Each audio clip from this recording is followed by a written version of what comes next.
Welcome to Pune International Center Policy Research Think Tank and to PIC Adda, one of the monthly events at the PIC. I am Abhay Vaidya, Director PIC. This is a forum where our members have an interaction with a guest speaker of distinction, and previous guests have been Mr. T.R. Dungaji, a very senior member of the Tata Group who spoke on Jamshedji Tata. We had Mr. Shakti Sinha, Private Secretary to former Prime Minister Shri Atal Bihari Vajpayee, who spoke on Vajpayee, the years that changed India.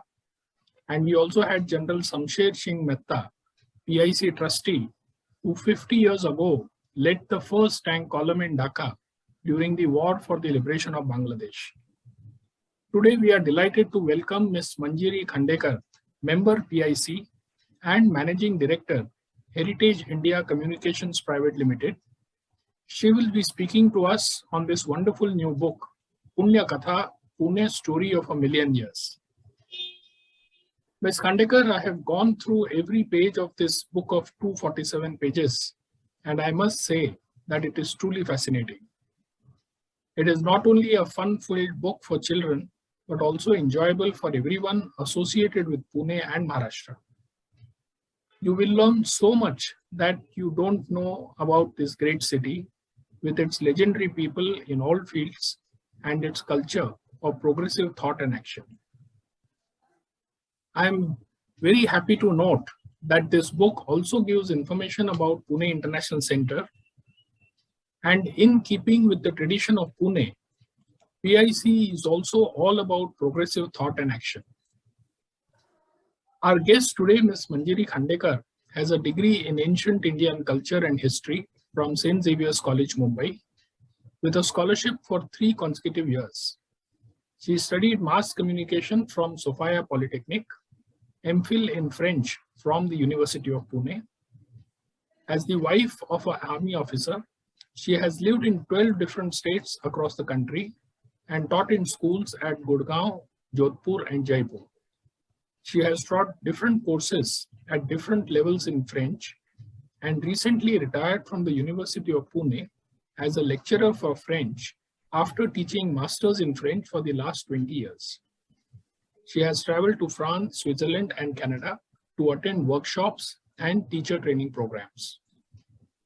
Since May 2007, Ms. Khandekar has been busy with her own company, Heritage India Communications, primarily for creating awareness about India's rich and vast heritage.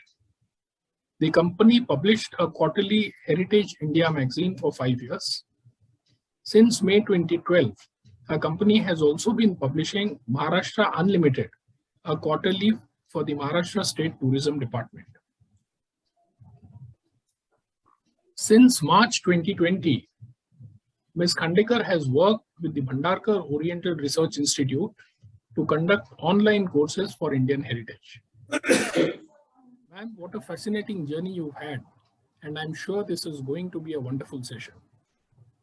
Before I hand over the floor to you, I would like to take this opportunity to mention that Pune International Center works in the areas of national security, social innovation, energy, environment and climate change, science, technology, innovation and national growth, and urbanization and governance. Our latest publication is this book, Rising to the China Challenge, Winning Through Strategic Patience and Economic Growth, which has won the Scotch Public Forum LitFest Award. I am happy to mention that the award is being received this evening by Mr. Ajit Ranade in New Delhi. Led by the eminent scientist Dr. Raghunath Mashelkar as president and senior economist and bureaucrat Dr. Vijay Kelkar as vice president, both Padma Vibhushans, Pune International Center has been working in various areas, and you are most welcome to attend our events and visit our website. Ma'am, I would now like to hand over the floor to you.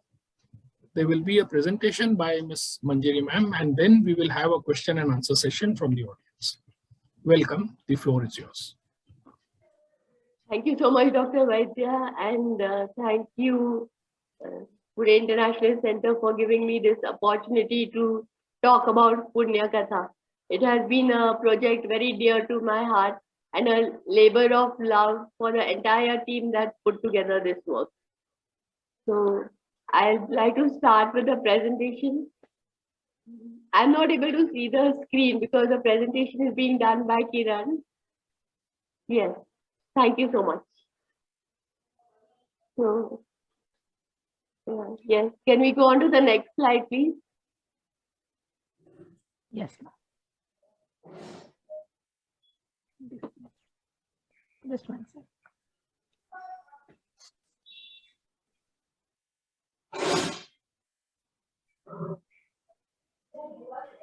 Is it possible to make it full screen? Now Hello? is it okay? Hello? Yes. Yeah. Yes. It's okay. Yeah. Yeah, we can go on to the next. So this is just thanks to everybody. I'll just explain the structure of this presentation. I'm going to start with why this project or why have we made this book. And we follow it up with a little warm-up session that is interactive. And I know that all of you are on mute and no visuals, but if you can just try and answer something in the chat box, that will be great. I will later explain the whole content and format of the book and then go on to what is next. So why? So every city needs a book. If you go to London or Paris or New York, you will always find a lot of coffee table books pertaining to the different aspects of every city. But for Pune, we don't really have a coffee table book in the market just now. The last coffee table book that was made was by Intact. It was called Pune Queen of Deccan, almost 25 years back. And although a lot of research has been done and many books have been published, nobody has consciously addressed children who are our future generation. The second reason for this book was that in recent years, a lot of IB schools have come up in the city. A lot of people have come from other states to make their homes in the city. And all of them are living here, but they are isolated from what the city stands for. There's no real connect to the heart. The third reason was that Pune has played a huge role in nation building since many centuries, right from the Marathas who made the capital of the country for a while. And then we had the freedom movement where the seeds of the freedom movement were sown in Pune. The women's education, payment, social reform, widow remarriage, child, abolition of child marriage, everything has had the seeds sown in Pune. So this role of Pune and nation building the story has to be told and retold many times. And last but not the least, all those of us who have been living here in Pune for generations, do we really know all aspects of the city? I'm sure you will discover some things that are still unknown. So we'll just do a warm-up session where I'm going to run you through a couple of slides and let's see whether you know what we are talking about. So next. Does anybody know what this is? So I'm not able to see the chat box, so I will assume that the answer is a no. Recently, there was an article published on this in the Indian Express by somebody who visited the London Museum and saw this crystal over there. So I was very curious to find out what this is. It's beautiful looking, the one on the right especially. So this is a zeolite. It's a type of a mineral. It's in a crystal form and it is found in the Wagholi area of Pune and it's the only place in the entire world where this cavernsite is found. And imagine he had to go from Pune to London to find this out. Next. Now this is, these are potholes. Now potholes not the ones that you see on our roads, but it's a geological heritage that we have. It's a fantastic site. If it was anywhere abroad, it would have been made into a tourism center, but over here it lies a little neglected. It's on the Nagar Road. The place is Nigoj. Next.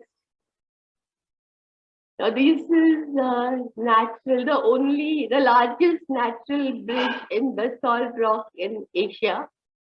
Again, it is lying by the roadside at a place called Bulanswadi off the highway and not really noticed. I visited a site in Colorado State some years back in the US, and a similar looking bridge in Sedona has been made into a massive tourism site which generates fantastic amount of revenue for the state. Next. Next.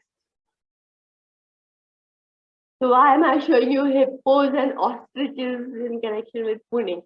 You will find it hard to believe, but these animals once roamed this area of ours. And as there were climatic changes, when it was extremely humid and a lot of rainfall, we had hippos. And later, when it was a dry spell, we had ostriches. There's proof of all of this in our riverbeds because we've discovered ostrich cells and hippo fossils. And then they disappeared from here, but they were once inhabitants of Pune. Next. Now, I suppose you all know who this is. Vasudev Balwant Phadke. And next, Maji Naik. These are two of our big heroes. They were the first ones to rebel against the British, and they really fought for our soil. And they met an unfortunate death because they were hung and killed for what they did, the fight for our state, for our nation.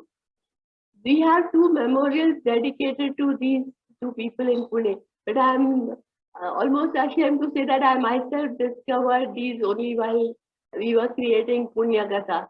So while we can go and visit the Statue of Liberty dedicated to an abstract thought, or we go and visit Napoleon's tomb once we are in France. But most of us don't even know that these two people's memorials exist in Pune. So that is very unfortunate. Next. This is the Shekru roaming around in Pune district, and it is the state animal of Maharashtra.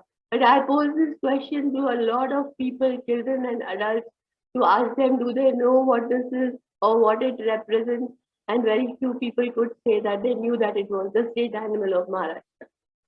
Next. So we have a lot of flora and fauna around, and we have thousands of migratory birds which visit our district every single year. So these are the flamingos at Big One. Next. Next. So that's it for the question and answer session. I hope that some of you may have known this, and yet for some of you, it must have been a surprise to discover this. Now the contents and format. So I will run through the chapters, and the very least, I hope to give you a visual speech. So the book next. The book has been divided into 9 sections. The first is pre and proto history. So when we say that we are going back 1,000,000 years, we are actually tracing the history of Pune since 1,000,000 years back. The second chapter is dedicated to the Satavahan era, and the rest I will talk about them as we go along with the chapters. Next. So scene 1 is, we've called them scenes and not chapters because we didn't want to make it look like a textbook, history textbook. Next. So this is a pre and proto-history era where we had human civilization in Pune. Next. And we had civilized people living here for hundreds of years at a time, and who cultivated land. They built dwellings. We have discovered tools from this era. Next.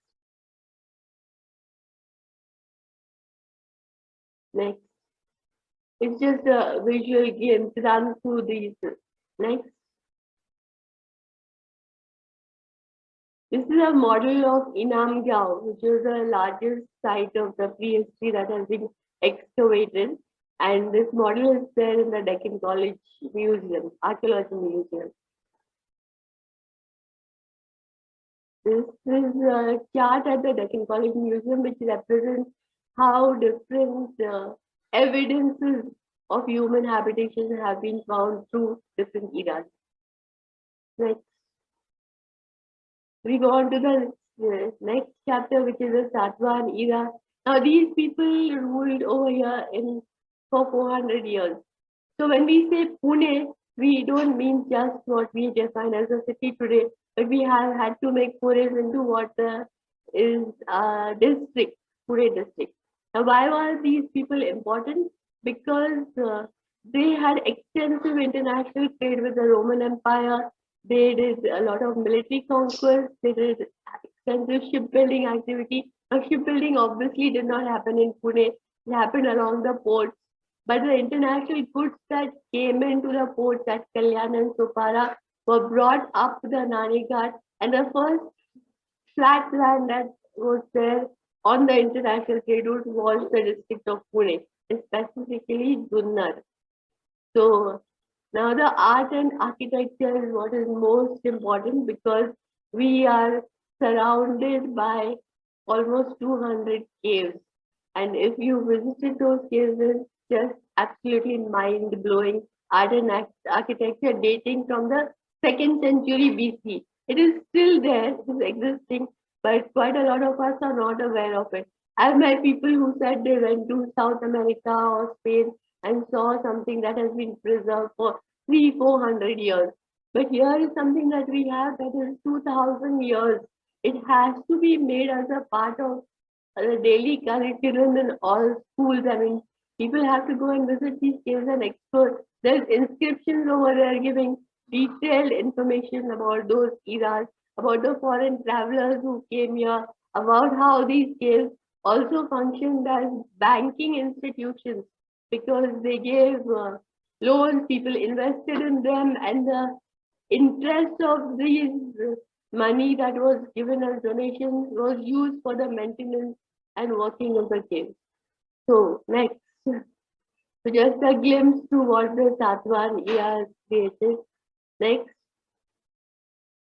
this is an Nani Ghat through which the goods came in. It's a ancient, the most ancient trade route, and it is still in existence. Next. So these are the type of inscriptions. We have not really looked after them. The treasure trove. Next. Next. Next. Just a glimpse of all the caves. And this is what the interiors hold. This is the Karla cave, which is the largest Chaitya hall in the whole country. Next. The sculptures tell us of Greeks, Egyptians who came visiting Romans because of their costumes they wore and the jewelry they wore, the hairstyles. Next. Next. They also tell us a lot about secularism, about equality between genders. Next. So these caves are not dedicated to one particular religion, but to Jainism, Buddhism, Hinduism. And look at the sculptures. A woman stood equal, shoulder to shoulder with a man. Next. Next. So chapter 3 actually deals with 8th century because there were a lot of people who passed through Pune and various dynasties. So there were the Traikutas, Kalachuris. Next. So for all of them, we don't have a lot of evidences, but for some we find, like the Traikutakas, we found a hoard of coins. For some other dynasties, we found pottery and sculptures. But the most important amongst them are the Rashtrakutas. Why? Next. I'm sure you've seen this. This is the oldest monument of Pune. It is the Pataheshwar temple on Jangi Maharaj Road. This was built during the Rashtrakuta era. And this is the first time ever in history that Pune's name is mentioned as Punakavishay. So this is exactly why the Rashtrakutas are important. And if you've not heard of the Rashtrakutas, the most important monument that they created in Maharashtra was the caves of Ellora, the Kailash temple. Next. Next. This is the interiors of the Pataleshwar temple. Next. There is a copper plate which mentions the name of Pune for the first time ever in history. This was sometime in the end of the 8th century. Next. They were followed by the Yadavs. The Yadavs, we owe the spread of Marathi language and literature to them. They also created a whole lot of beautiful temples. This is Bhuleshwar near Yavat. Next. It's all part of Pune district. Next. These are all the structures inside the temple. Next. Next. Yeah, the last but not the least, what the Yadavkar had was they gave us the Bhakti movement and the saints. So Naneshwar, Tukaram, all of them, they gave us something which is fascinating, the philosophy of liberty, equality, and fraternity. We think that this thought came to us from the West, but not. It's in fact born here in the 12th century. And every year when the Wari passes through Pune, the school shut down and it's a holiday, and we see people say Pagote wale loka Kaliyas, but they don't know who is going, where are they going, and what for. And if you decide to accompany the Wari, even on one single day, you'll realize what I'm talking about, fraternity really. Next. Then we go on to the eras that some of us know a lot about. So, of course, Chhatrapati Shivaji Maharaj, he lived for a very short time in the city of Pune. We all know that. But his Karma Bhumi was the district of Pune. And then, of course, he sowed the seeds of Swarajya. I don't need to tell you about it. Next. What legacy is left behind other forts, which are one of its kind in the entire world, the kind of fortification we have here. And Maharaj started building this activity at age 16 for a young boy of 16 who's never been outside, never really seen a fort. To create this kind of fortifications is just mind-blowing. Next. So every single fort is extremely well planned. It's not random. Next. Yeah, the various parts you have to read Punya Katha to discover all of this. But next. So I'm not sure how many people have heard of Rajgarh. We've all heard of Raigad. But Rajgarh is the place where Maharaj spent 25 years of 50 years of his life. So this is a fort worth discovering, and I hope you are all motivated to go and visit it. Next. Next. You just run through all the forts. Next. There's a scientific plan for every single fort. I mean, the way I'll just give one or two small examples that no fort has a direct entry into the fort. It's always an entry which is made believe that it is the front entrance, but once you get in, it's actually not. So it is kind of a detour for the enemy who tries to get in. There's small things like uneven steps, so you stop the elephant or soldiers from charging in, or the fact that every fort has its entrance only on the right side, so that attacking with a shield and sword would be a very tough event. Next. There is water provision extensively done on the forts, and very surprisingly at Raigad, not just water provision for drinking and utility purposes, but at some strategic places there are even water bodies which were used as a weapon against the enemy, because they would break down the walls of that water body and there would be a flood drowning the enemy that was trying to climb up the fort. Next.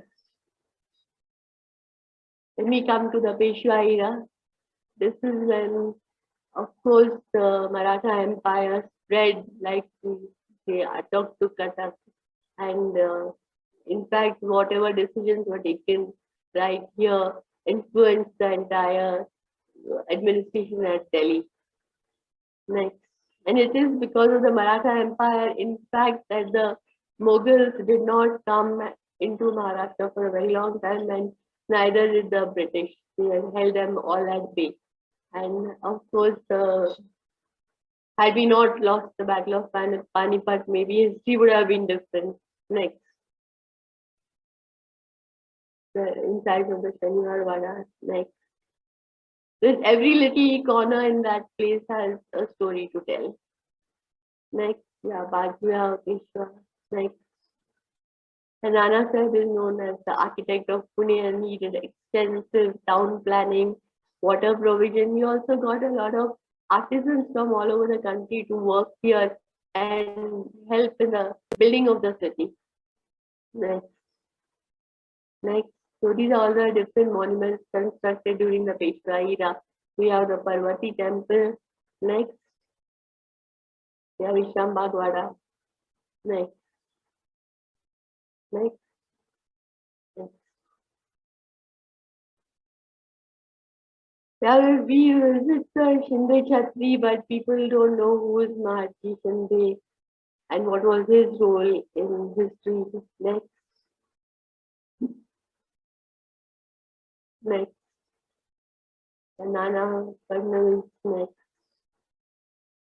Next. Madhavrao Peshwa. So all these three people together, in fact, took the Maratha Empire to further glory after the Battle of Panipat.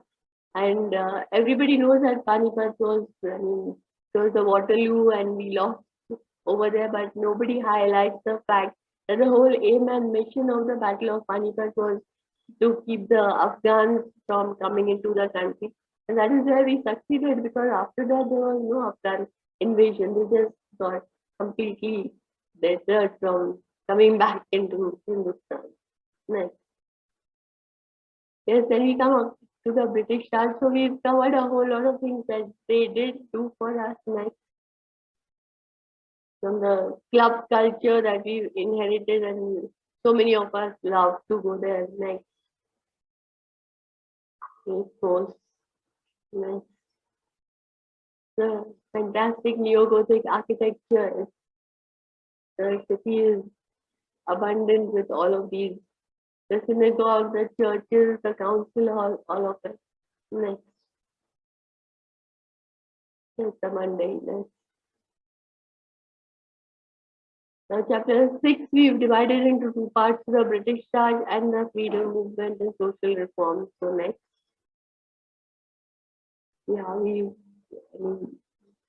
all of these great people who contributed so much to the social fiber and to nation building. Next.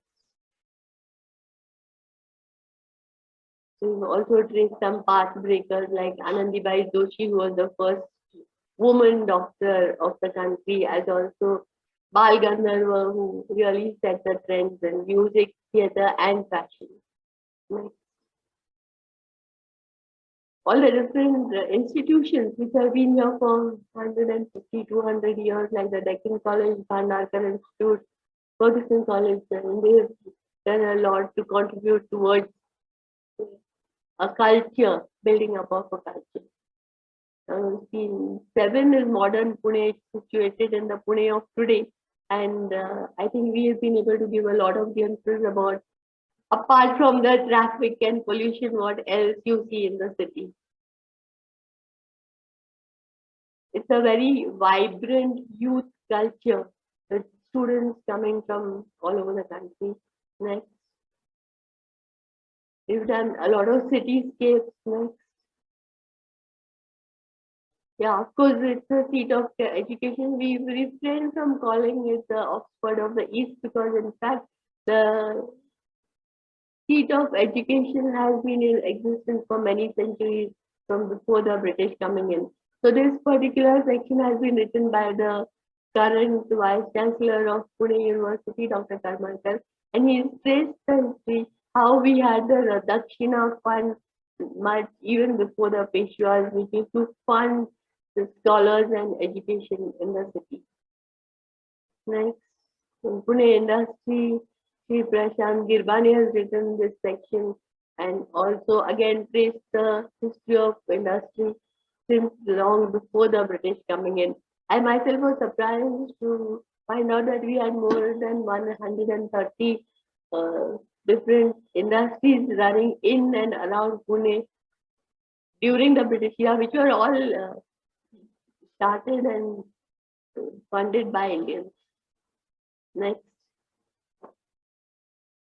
So the next section is exclusive Pune because we found that apart from everything that we covered from in all other chapters, we still had some things which had no particular place to go and yet they couldn't be left out. So we have the section on exclusive Pune which covers paintings, next, inscriptions, next, coins, and one panel which I have not given over here is the architecture of Pune. So I went and talked to teachers in architecture colleges and they said, what architectural landscape? Pune doesn't have an architectural landscape. And then when I showed them the double spread, they were quite awestruck because right from caves to forts to vadas to British architecture, I mean the architectural landscape of Pune is fascinating. It has to be studied. Next.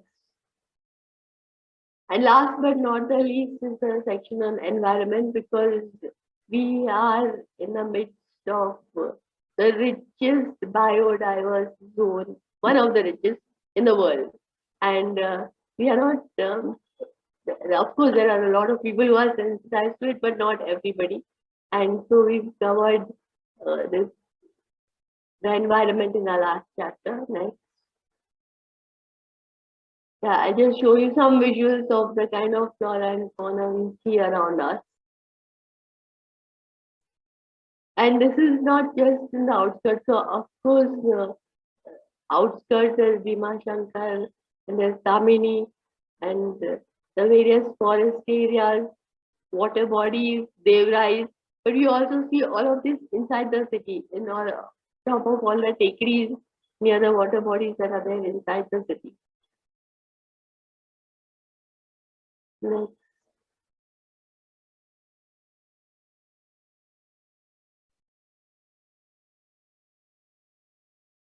Okay, now before we go on to the next section, which is the format, I'd like to say that the entire content of the book has been by research scholars. I can really say that not a single word from the book can be challenged because the data has been given to us by people who've done extensive research in the field and dedicated their lives to this research. We have repackaged this data into reader-friendly material, and then every text is accompanied by visuals, photographs, illustrations that we got created especially for the book, and various other things. So the format is such that the narrative is bound around children, some children who are residents of Pune since generations, and other children who have come to visit these their cousins, grandparents, and discover the home where their parents grew up. So we have 7 children in the book, and for each era we have a new protagonist. Like for the prehistory era, we have the Adi Manav, and then for Shivaji Maharaj era, we have the Mawla, and later in the environment part, we have the Shekru and Biptya. So every time the protagonist comes and there's a question and answer narrative between the children and the protagonist.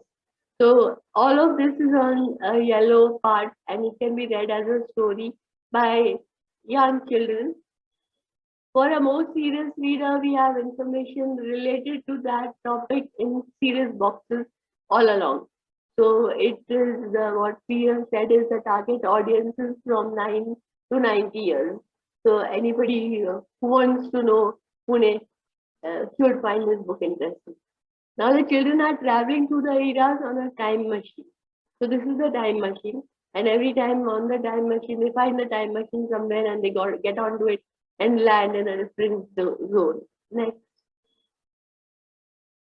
Now, at the end of every chapter, we've also this did you know, because everything could not be put into the narrative or the boxes, and there were some little tidbits of interesting stuff that was got left out. So it forms part of a double spread of did you know.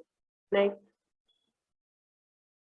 Yeah, then we have games like this. Now, this is the panel from the Satwan era, where on the left you see all the boats coming in from Rome, Greece, etc., onto the ports of Kalyan, Sopara, climbing up the Ghat and into the plains of Pune. Now, what we've done with this panel is that there are a few elements which don't belong to that era. So the children will have to find what is the odd person or odd thing out in this panel. And while they are looking for the odd one out, they'll obviously observe all that is really part of that era also. And then we also have a section quiz. So to reinforce everything that you read in the chapters. So this is where the content and format ends. Now, what next? So I'm extremely happy to say that in the first print run of 1,000 copies, we have finished all our books. And I have to say a big thank you to Shri Abhay Firodia and Shri Satish Magarji for having supported us with bulk orders. Where do we go from here? So this is a book that actually should be in every home of Pune. We have done the groundwork. We look towards all of you for support to take this onto a different level. So, I mean, it is a book not because you want to support Manjiri Khandekar or an organization, but because you love the city so much that you would want the story of Pune to be retold to as many people as you can.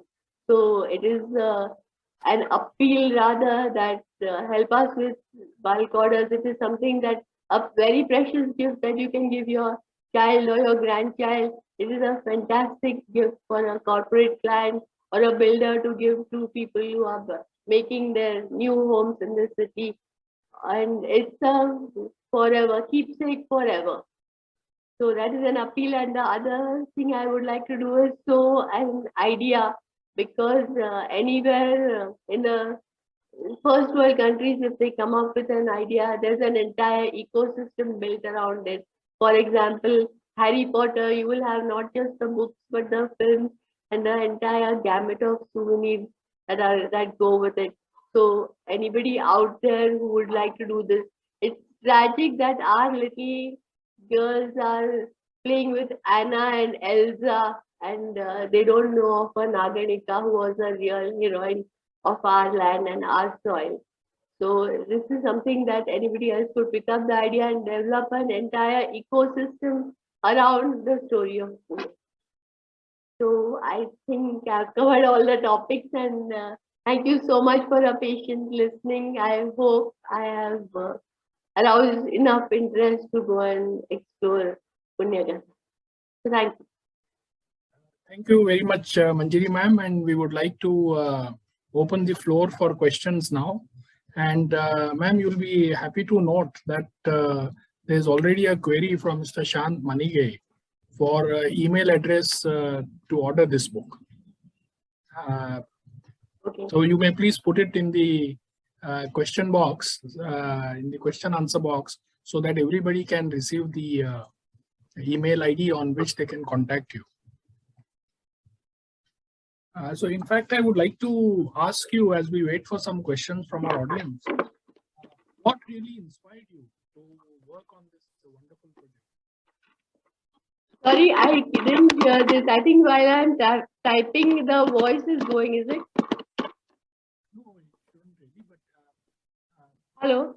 asking what really inspired you to work on this wonderful project? So I've been fascinated with this city for a long time. I was born in Pune, and I've lived here for more than 30 years now. And I realized that it is a fascinating city. I mean, it's one of the most fascinating cities in the world, but we are not aware of it. People who are living here are not really aware of the 100,000 aspects that make up the city. Also, our future generations are absolutely disconnected. I mean, I have children and I have 4 grandchildren, and they don't seem to be connected to the city at all. And I think somewhere we are responsible for this, and it is our duty to make them aware of it. And it can only be of interest to them if it is packaged and presented in that manner. Otherwise, they're not going to listen to it. You've given such a vast canvas in front of readers through this book. What do you personally feel are the most fascinating aspects of Pune, something that must see sites, must visit places of Pune? What would you recommend? It is very easy to recommend something, but it will depend on each person's interest. But I would say that people must visit the caves. They must visit the caves in the company of an expert or a guide who will explain to them the importance of it. I'll give you a small example. I had visited Ellora Caves twice in my life, and every time I went there for just a couple of hours and said, wow, very good, so beautiful, and walked out. And although I'm a student of ancient Indian history and culture, it still didn't mean so much to me. And then I once went with Dr. Deglurkar, and we all, our team, went and stayed there for 4 days, and we visited only the Kailash for 4 days. And Dr. Deglurkar brought all those statues alive so much that we felt that we were part of that era. I mean, it was not enough. Even 4 days were not enough over there. So people have to, teachers have to help people, children understand the magnificence of what they are watching. If you read those inscriptions, you suddenly find that, I mean, it's just fantastic. Yes, right. Also, caves and forts. I mean, everything that is there in and around Pune is worth a visit. I am not partial to any one thing. But you could begin with the Shaniwar Wada. That itself is a treasure trove of discovery. Yes, you have mentioned Dr. Deglurkar as your guru in this book, and you are yourself from the ancient Indian history department of St. Xavier's College, where we all know the enormous work that Father Henry Harris did. And one member of your team, Kalyani Sardesai, was my colleague in journalism, and all the journalists of Pune off and on visit Deccan College. And I remember the time when I was very happy to note the mention of the volcanic ashes at Bori in your book. Yes. And when the Deccan College discovered that site and wrote about that site, we reported that in the media. Would you like to tell something about this site? I myself have not visited the site, but the people who actually did the excavations over there, so Professor Sate, Dr. Vijay Sate and Dr. Pramod Shirwalkar have worked on those areas. So while I studied ancient Indian culture and history and I'm passionate about it, I can't profess to have extensive knowledge about the topic, and which is why we had to take everything from the scholars from ground level. So that site itself, it is a fascinating thing, and those layers of ashes you can still see them. Right. Yeah, and since you mentioned Kalyani, I have to give credit. So this book, it was put together by a large team, and every member has contributed extensively. So the credit of making this really reader-friendly does go to Kalyani, and she's done the entire gamut of appealing to children and to adults all at the same time. I also had a fantastic designer, Sunil Gokarna, who's put the visuals together, and Tejas Modak, who worked on the time machine and the protagonist. Also Anand Dere, who did a large number of those illustrations.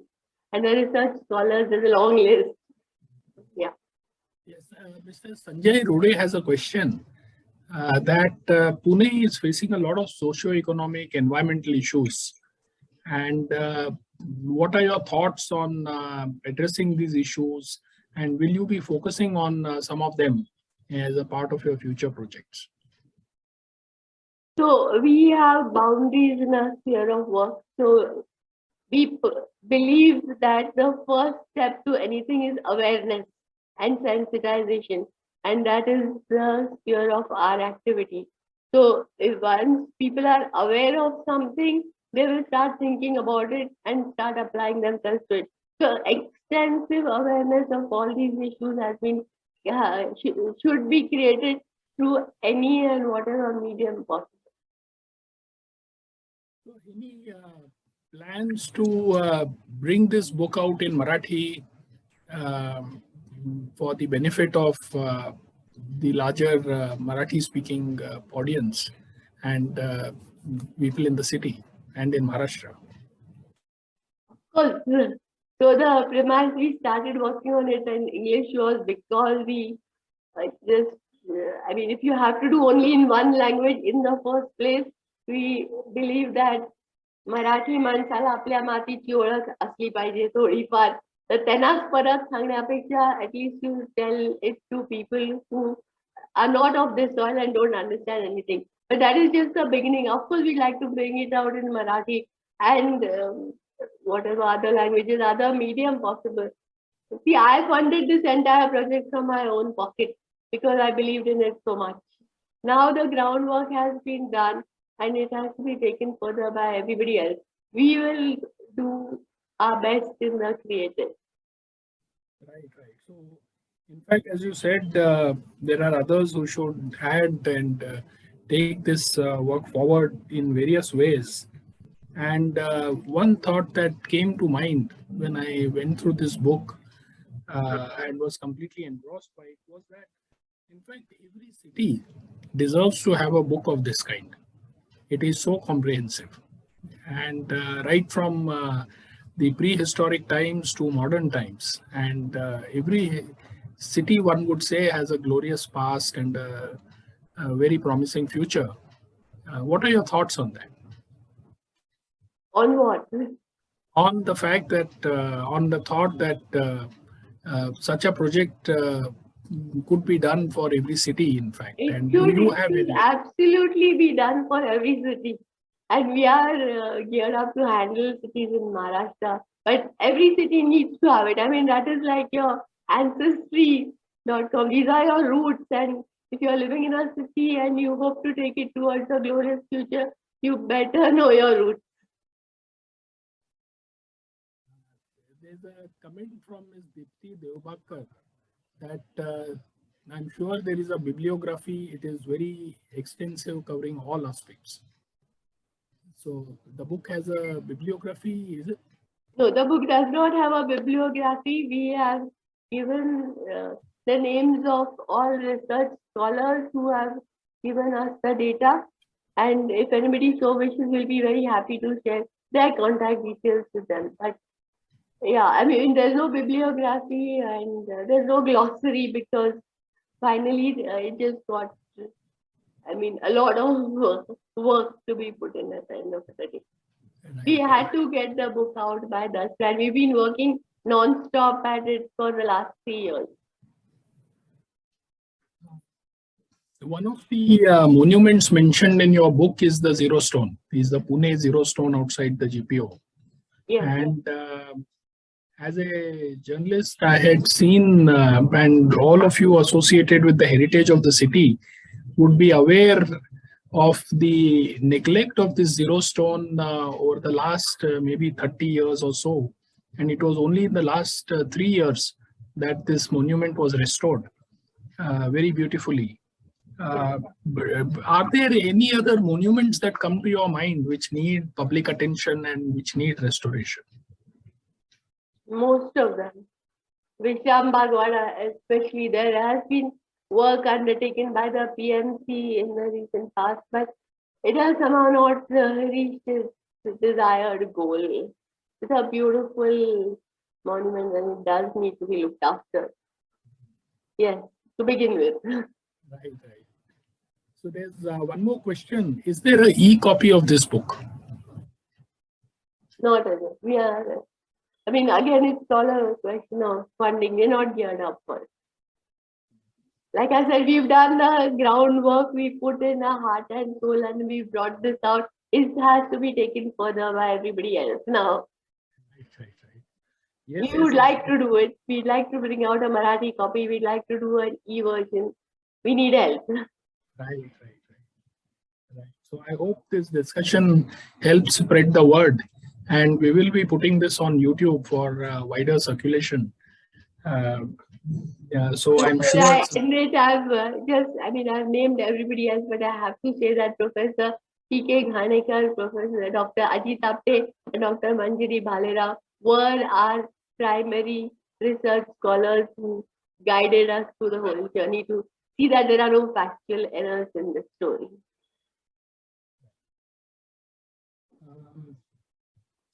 I of course, you've paid a lot of attention to details, and while I saw the Chitales and Kayanis and Dorabjis mentioned in the book, I was also happy to see that Sujata Mastani is mentioned in the book, and the children commenting there are so happy about it. Thank you so much. Dr. Kelkar, would you like to make some observations or comments? We have a few more minutes where we can have more questions from our audience, but we've had a wonderful presentation and a number of questions have been answered. Any thoughts on your future projects? What do you have in mind? Are you working on something new now? Not as yet. It's just the Punya Katha is just, yeah. But yes, we would like to work on cities. Mumbai especially, we have already done a lot of groundwork with Maharashtra Unlimited. We had brought out a special issue just covering Mumbai, but it deserves much more coverage. So that is something we would like to look forward to. And really take Punya Katha to the next level. We'll see what we can do with it. Right. We are approaching 1 p.m. Towards the end of this session, and I would like to ask you if you have any closing thoughts to make before we come to the end of this session. Any closing thoughts that would you like to present? I think I've said it, that everybody needs to contribute to take this to a different level, and I'm really thankful to you all, to PIC, for having given me this opportunity and platform to talk about it. So thank you. Thanks a lot. Thank you very much. And ma'am, this has been a wonderful topic that we've discussed. The book itself is fascinating. You spoke of some sites such as the Nighoj geological formations, which are so close to the city and which many of us have not visited or don't even know about it. And it's a real eye-opener. And your book and the presentation that we had today gives us an insight into so many aspects of the city that we are not aware of. As I said, every city deserves a book of this kind, and anybody associated with Pune and Maharashtra should go through this book. I think it would be fascinating for particularly the Indian diaspora, particularly from Maharashtra, in various countries across the world, to have a copy of this book. So on this note, I would like to really thank you for your presence here and for presenting this book and the discussion around it. And with this, I would like to thank you once again. And I wish to thank the members of our audience for their questions and for attending this event. There's a comment from Sujit Sansgiri saying that the book has excellent research. So Thank you so much. with this, I would like to end this session. Thank you very much. Thank you.